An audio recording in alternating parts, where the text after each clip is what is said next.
A to Z. Ask. Ever pondered why oil floats on water?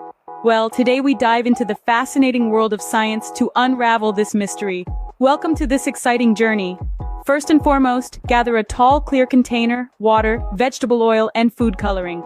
The container's transparency allows us to observe the magic of density in action. Now, pour water into the container, followed by vegetable oil. These two substances are the main act of our experiment. The secret ingredient to this experiment is density. Density is the measure of how much mass is contained in a given volume. It's sort of like a science version of a game of sardines. The more sardines you can pack into a can, the denser it is. Now add a few drops of food coloring to the mix. This not only makes our density tower more vibrant, but also helps to distinguish the different layers. Observe the layers forming in the container. The water, denser than the oil, sinks to the bottom, while the oil, being less dense, floats on top.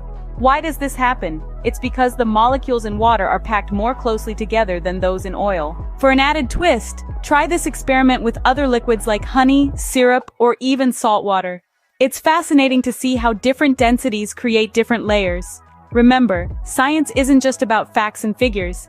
It's about exploring and discovering the world around us. So don your lab coats and goggles and get ready to uncover more scientific mysteries. Science Adventures with Professor Spark, inspiring young minds to explore the wonders of science. Stay tuned for more thrilling experiments.